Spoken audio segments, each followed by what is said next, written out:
It seems like last week was one of those weeks where basically everything that happened in the hobby was newsworthy. And so, yet again, we need one of those videos to kind of catch us up on everything. So, in today's video, we talk about Beckett Grading Services finally deciding to suspend their grading of Pokemon and other trading cards, as well as sports cards. And we talk about that little big news that broke about Target kinda resuming the sale of Pokemon cards. What impact is it going to have on the hobby? Does this mean I can finally get my hands on some Shining Fates ETBs at MSRP? Who knows? But first, roll that intro.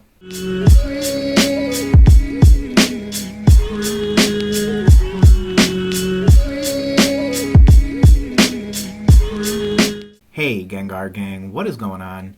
My name is Ryan, this is the Analytic Gengar, and welcome to another video. In today's video, friends, we talk about Target and Beckett. Period. End of story. Let's get right into it. So, Target has officially resumed Pokemon TCG sales in stores. In case you missed it and haven't really been looking or checking as frequently, over the past few weeks, Target has basically been like that couple in high school that can't decide what it is they are. And it has given more than one collector a pretty bad headache, or at least something to pant about, or rant about, depending on the type of way that you process information. Either way, come to find out, Target was basically in a spot where, after a series of pretty interesting headlines and other things happening in Target parking lots, unfortunately they simply opted to suspend the sale of trading cards. Now, they've officially gone back on that and have stated that, as you can see on screen right now, Target officially stated that stores will resume selling select Pokemon trading cards the week of June 1st, 2021. Pokemon trading cards can be sold 7 days per week and will have a limit of 2 items per guest per day. So let's break that down. Stores will resume, meaning in-store. In case you're curious, there were online sales going on during the hiatus in which Target was not officially selling in-store, but was in fact selling online. Select Pokemon cards. Believe it or not, even that little bit of detail is important.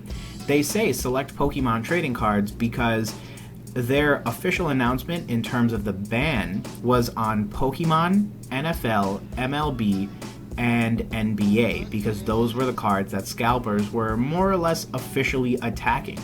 And so, even though on May 14th, which is basically less than 3 weeks ago, they said, hey, these major 4 brands or types of trading cards will be, not sold in stores anymore, they went ahead and specified that only Pokemon is going to be sold in stores. And that's important because one of the things that many of, the folks who sort of report or read up on this stuff realized is that a lot of the stories actually, a lot of the negative stories anyway, needed to be associated more with the sports card community, unfortunately. And I wouldn't even say it's on the sports card community, I would say it's on scalpers who pretend that they're a part of that community.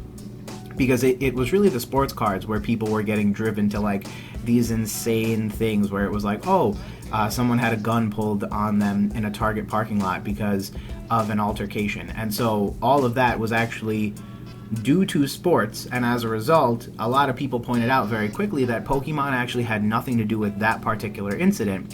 And although I don't think it's fair to conflate and say,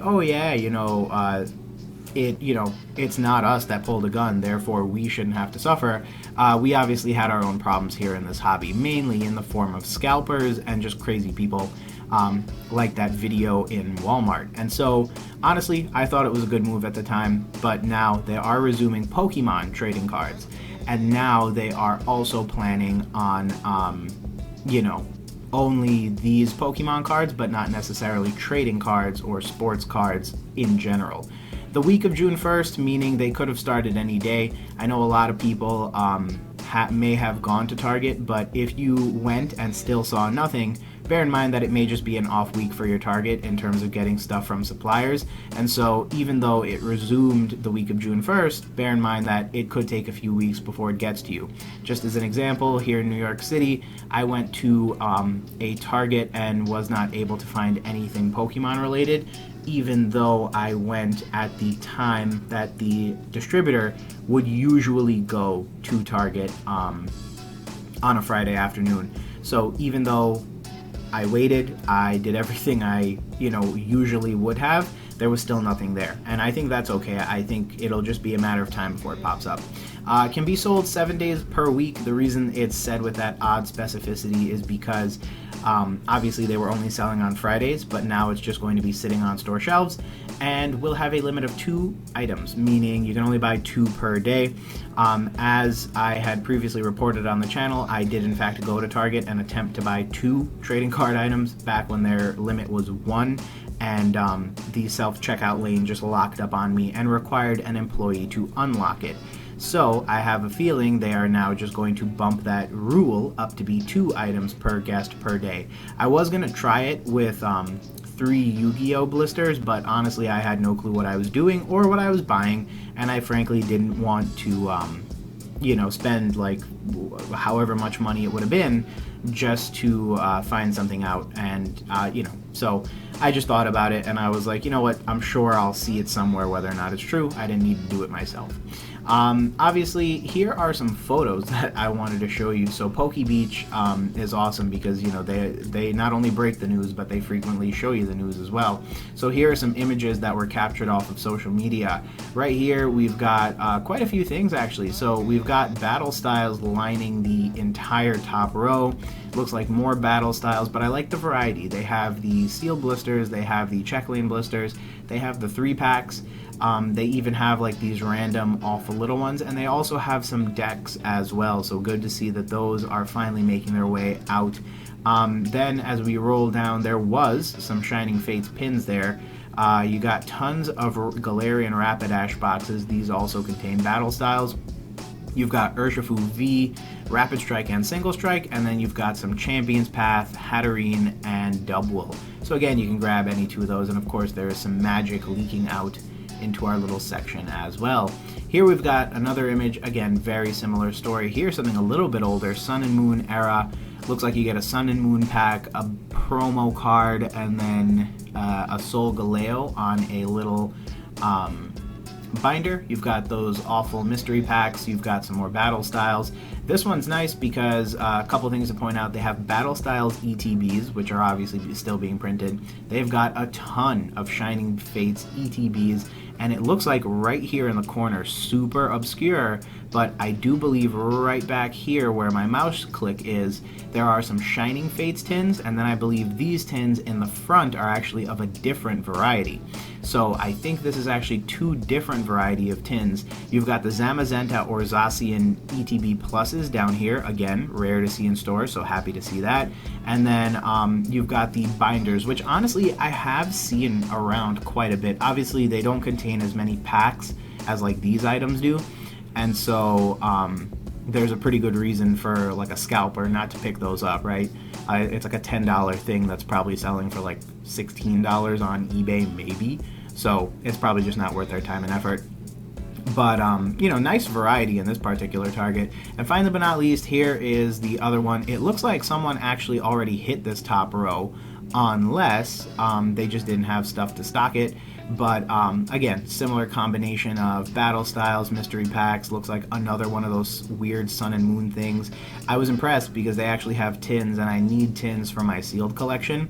And I'd also probably like, I believe it's the Cramorant that I haven't opened up yet. I need one as a promo, so I'm hoping I see this at my local Target soon.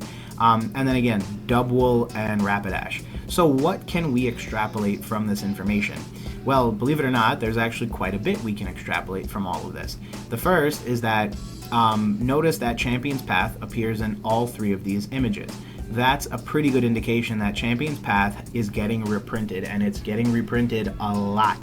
So bear in mind that if you've done some investing in it, you should probably, secure yourself in lockdown for the long run, because it will be reprinted to an extreme. The other thing to bear in mind is that obviously it was highly impacted by the pandemic, and so that is to be expected.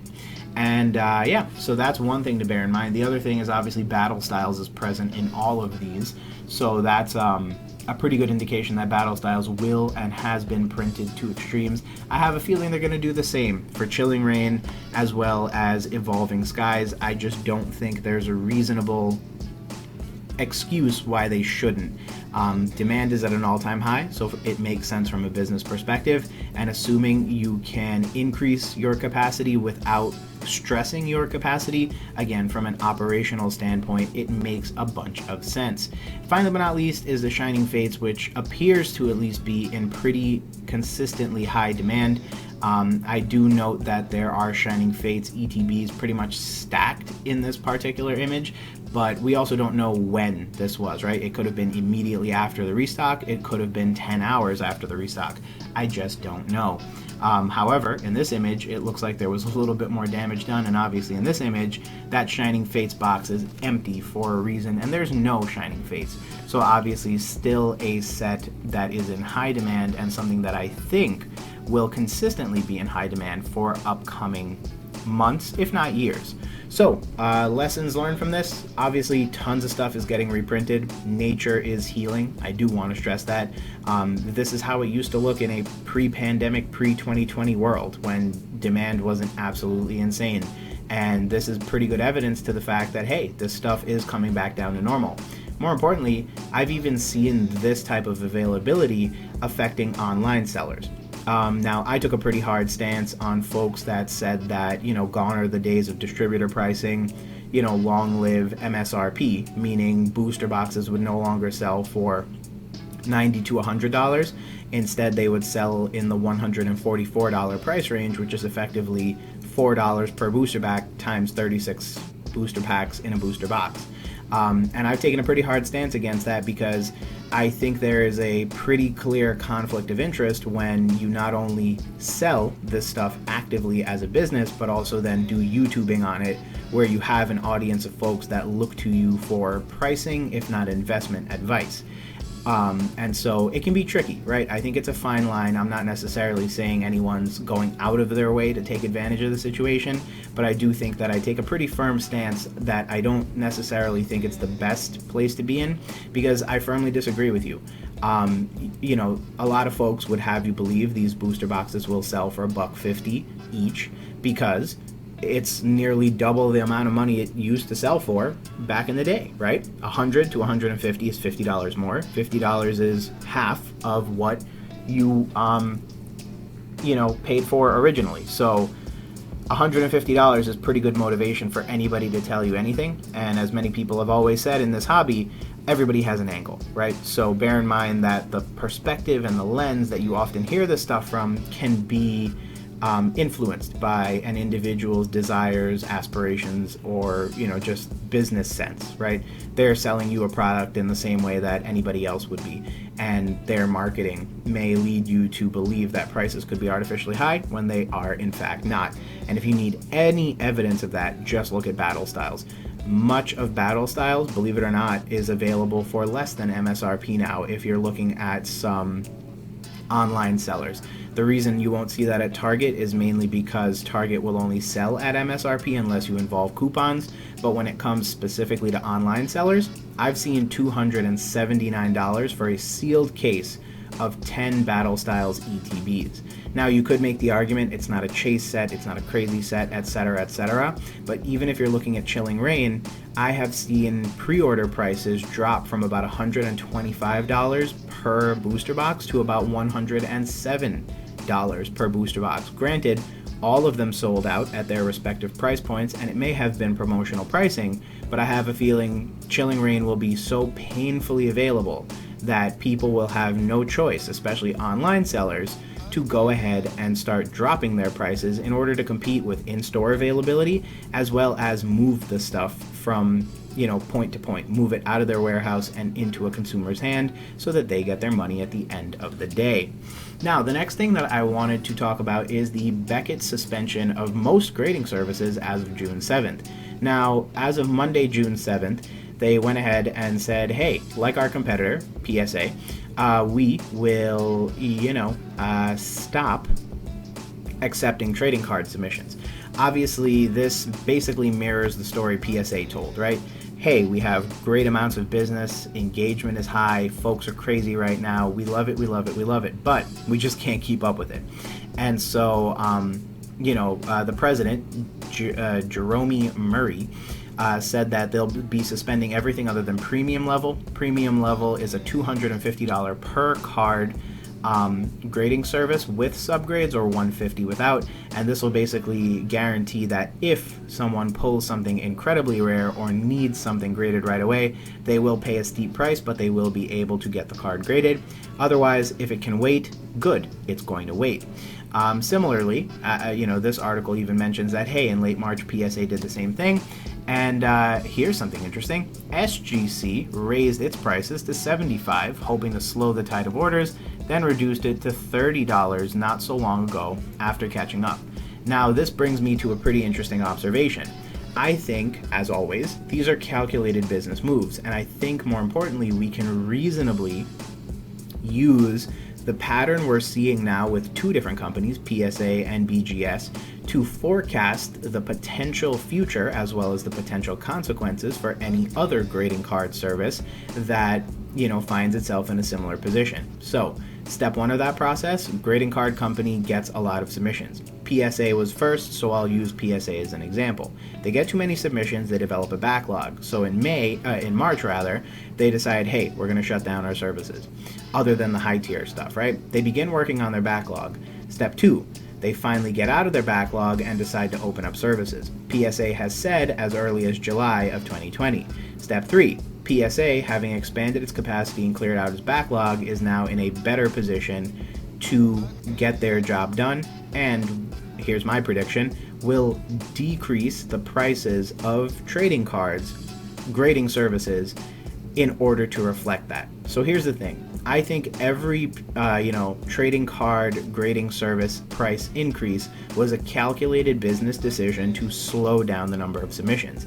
As I've shown you all on the channel, it's incredibly easy to accidentally submit some, trading cards and make a little bit of money on the side. And imagine if you're enterprising and entrepreneurial enough, you could probably turn that into a 5 or 6 figure payment over the course of a couple of years. And so it's important to realize that for a lot of people, it may not be about the hobby, it may be about money.